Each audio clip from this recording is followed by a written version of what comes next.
નગર પ્રાથમિક શિક્ષણ સમિતિ સુરત 100 વર્ષની ઐતિહાસિક સિદ્ધિ પૂર્ણ કરી રહી છે। આ 100 વર્ષ દરમિયાન આપણી શાળાઓએ માત્ર જ્ઞાન જ નહીં પરંતુ બાળકોને સંસ્કાર અને ઉચ્ચ મૂલ્યરોપણ પણ આપ્યા છે। શતાબ્દી વર્ષના પવિત્ર અવસરે વિવિધ કાર્યક્રમોની ઉજવણી કરવાની છે ત્યારે નગર પ્રાથમિક શાળા ક્રમાંક 114માં ધોરણ 3ના વિદ્યાર્થીઓને શ્રીમદ ભગવદ્ ગીતાના 12મા અધ્યાયનું મુખપાઠ કરવાનો પ્રયાસ કર્યો।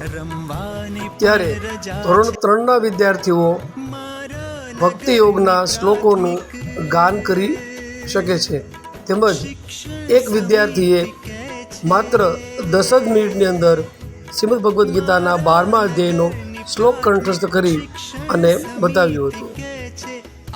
સુરતની નગર પ્રાથમિક શાળાઓમાં તારીખ 16 સપ્ટેમ્બરથી 23 સપ્ટેમ્બર દરમિયાન શતાબ્દી મહોત્સવ નિમિત્તે વિવિધ સ્પર્ધાઓનું આયોજન થનાર છે, જેમાં સ્વચ્છતા, શ્લોક ગાન, પ્રભાત ફેરી, વિવિધ સ્પર્ધાઓ, રમતગમત, રંગોળી સુશોભન તેમજ માતૃપિતૃ વંદના જેવા કાર્યક્રમો થવાના છે। નગર પ્રાથમિક શિક્ષણ સમિતિની શાળાના શિક્ષક હોવાનું અમને ગર્વ છે।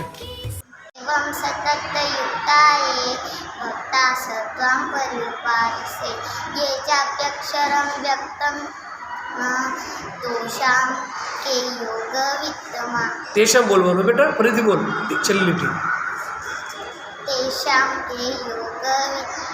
શું નામ તારું?